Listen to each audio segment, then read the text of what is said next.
Yang kami hormati dosen pengampu pendidikan anak di SD Bapak Agung Heri Prasmanto, SPD MPD, serta teman-teman yang saya sayangi. Kami dari kelompok 4, saya Irayani Wulan Agustina Putri sebagai moderator serta pemateri pertama, Ayu Dinda Cintami sebagai pemateri kedua, Hamzah Rofiki sebagai pemateri ketiga, Muhammad Alfan Akbar sebagai pemateri keempat, dan Mahardika Yuda Pratama sebagai pemateri kelima. Pada pembahasan kali ini, kami akan menyampaikan tentang pengembangan dan inovasi pendidikan di sekolah dasar dan konvensi hak-hak anak. Jadi, kenapa sih pengembangan dan inovasi pendidikan di sekolah dasar dan konvensi hak-hak anak diperlukan? Dan apa saja sih yang perlu dikembangkan? Serta apa itu pengertian konvensi hak-hak anak? Nah, di sini kami akan membahasnya satu persatu. Ada kegiatan belajar 1, yaitu pengembangan pendidikan anak di sekolah dasar. Yang pertama, pengembangan horizontal. Untuk pengembangan pendidikan di sekolah dasar itu tercakup dalam 4 rukun pendidikan. Masing-masing rukun tersebut dapat dijelaskan sebagai berikut. Sekolah dasar konvensional. Rukun sekolah dasar konvensional ini meliputi sekolah dasar biasa, sekolah dasar kecil, dan sekolah dasar umum. Yang pertama ada sekolah dasar biasa.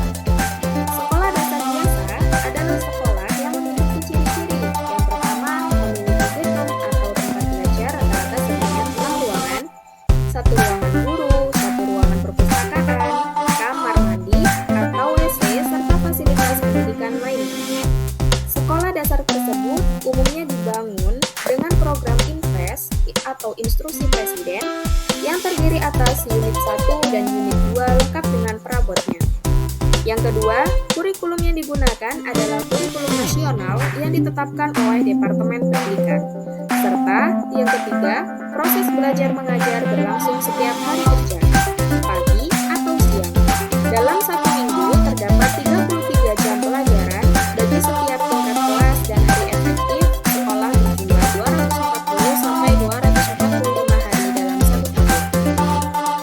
Untuk mengatasi permasalahan yang dihadapi, gedung sekolah dasar biasa ini dapat dikembangkan menjadi bertingkat dan dapat memiliki lebih dari 6 ruangan belajar.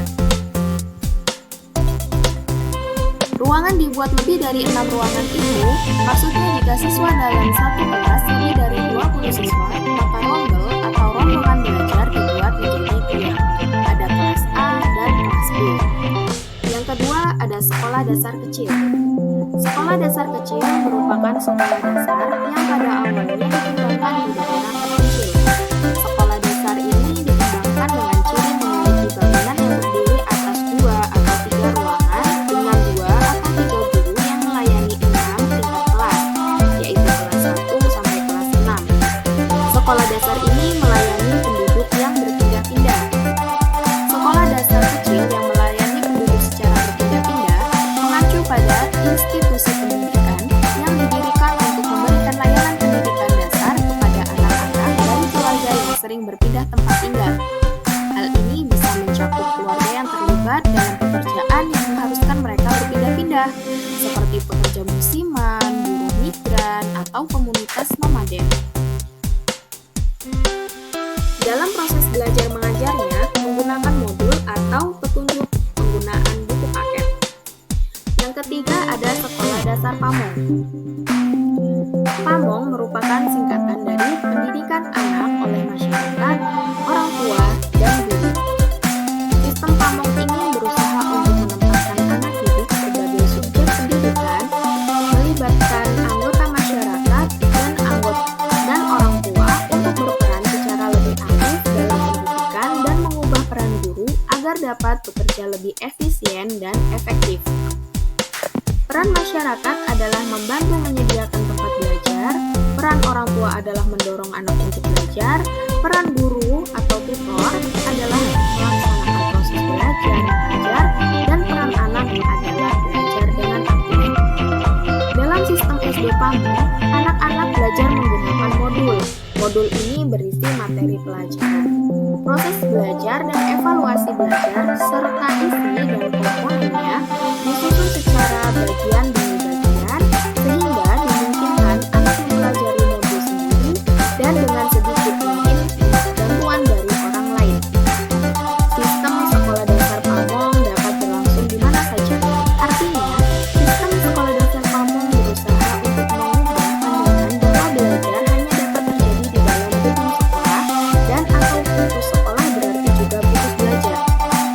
Pamong ini merupakan wadah untuk meningkatkan pemerataan kesempatan memperoleh pendidikan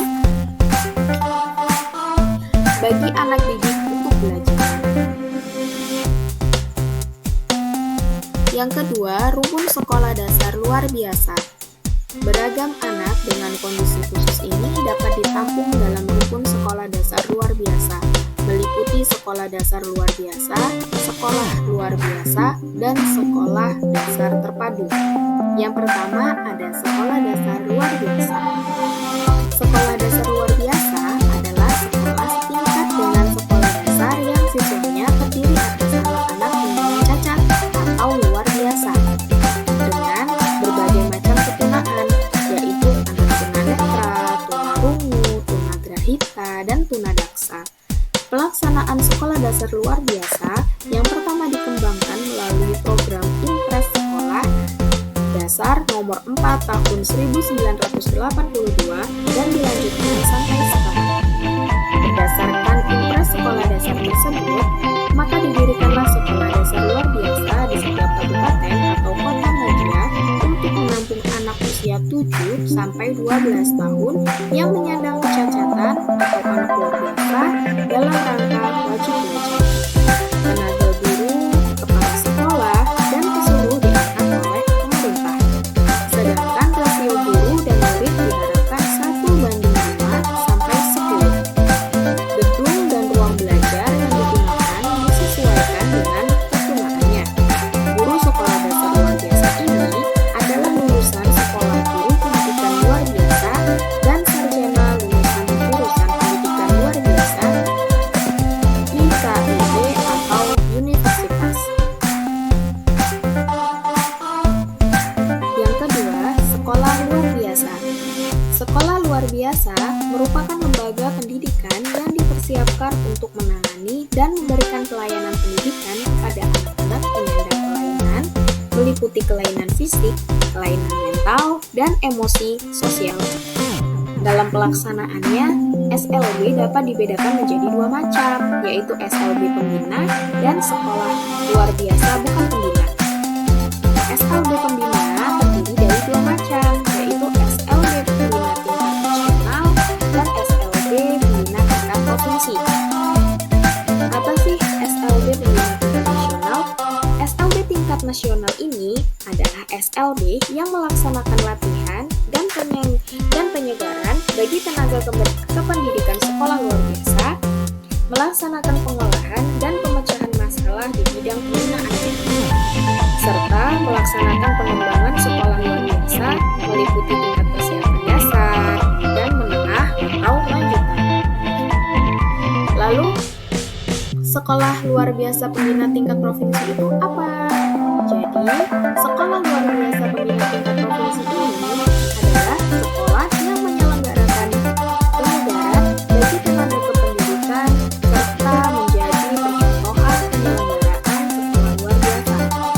Sekolah luar biasa ini juga memiliki tugas dan fungsi melaksanakan pengembangan sekolah luar biasa meliputi tingkat persiapan, dasar, dan menengah.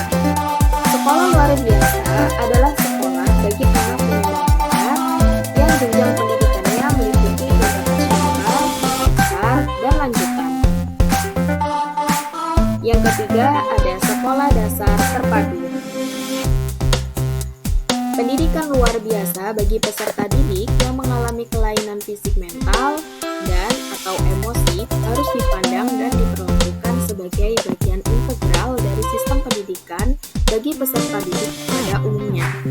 Oleh karena itu, dengan memperhatikan tingkat kelainan yang dialami peserta didik, pelaksanaan pendidikan luar biasa harus dilaksanakan secara bervariasi, mulai dari kelas khusus sampai kepada layanan yang terintegrasi dalam kelas biasa.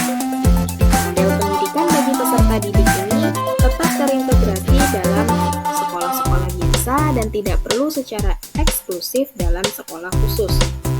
Sekolah dasar terpadu ialah sekolah yang diproyeksikan untuk dapat menampung semua anak sekolah dasar, termasuk di dalamnya anak berkelainan dan anak berbakat.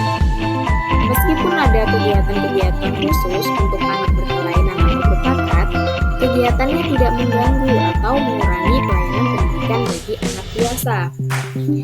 Adapun yang menjadi perbedaan kegiatan itu antara lain yang pertama, adanya usaha mengintegrasikan atau pembaruan beberapa anak berkelainan pada kelas sekolah dasar biasa. Yang kedua, adanya guru pembimbing khusus yang mendampingi atau membantu guru kelas demi kelancaran proses belajar mengajar. Dan yang ketiga, adanya anak-anak penyandang keturunan yang diharuskan mengikuti pendidikan formal di sekolah dasar serta klasikal yang menggunakan kurikulum sekolah dasar biasa. Dan yang terakhir, siswanya terdiri dari anak berusia 7 sampai 12 tahun. Karena siswa terdiri atas anak normal dan penyandang cacat, maka diperlukan guru sekolah dasar yang memiliki wawasan dasar-dasar pendidikan luar biasa dan guru pembimbing khusus untuk anak penyandang kelainan dan anak berbakat. Yang ketiga, rumpun pendidikan luar sekolah. Upaya mengatasi masalah putus sekolah perlu diarahkan pada upaya pokok, yaitu pencegahan dan penampungan. Upaya penampungan dapat dilakukan melalui peningkatan dan pengembangan kegiatan pendidikan di luar sekolah yang memungkinkan peserta memperoleh ijazah kesetaraan sekolah dasar. Pendidikan luar sekolah ini seperti kursus-kursus yang diselenggarakan di Klusmas, kegiatan magang, dan kejar usaha. Upaya tersebut harus melibatkan tokoh-tokoh masyarakat cerdik cendekiawan dan kelompok masyarakat yang berkemampuan. Rumpun pendidikan luar sekolah meliputi kelompok belajar atau kejar, paket A, dan kursus persamaan sekolah dasar SD. Program kejar paket A ini adalah jenis kegiatan pendidikan yang berbentuk kegiatan bekerja dan belajar untuk mengejar ketertinggalan yang dilaksanakan melalui wadah kelompok belajar. Program kejar paket A adalah suatu kegiatan pembelajaran warga masyarakat yang buta huruf dan yang isi pembelajarannya terdiri dari pendidikan dasar serta dipadukan dengan pendidikan mata pencaharian. Program kejar paket A dikembangkan untuk meningkatkan pelayanan pendidikan kepada masyarakat yang tidak berkesempatan memasuki lembaga pendidikan formal setingkat pendidikan dasar atau sekolah dasar. Program ini ditugaskan untuk memberantaskan 3 buta, yaitu buta aksara Latin dan angka, buta bahasa Indonesia, dan buta pendidikan dasar. Program kejar paket A diprogramkan untuk dapat dipelajari secara berkelompok dan perorangan. Program belajar pada paket A ini disusun bersama-sama antara warga belajar, tutor, dan pelaksana dengan bimbingan pemilik Dikmas. Penyelenggaraan kejar paket A dapat dilaksanakan oleh organisasi atau lembaga kemasyarakatan yang ada di desa atau kelurahan, seperti LKMD, PKK, Dharma Wanita. Program kejar paket A dapat dikatakan berhasil jika warga belajar sudah dapat membaca, menulis, dan berhitung sederhana serta dapat berkomunikasi dalam bahasa Indonesia secara baik dan benar dan memiliki mata pencaharian tetap dan layak.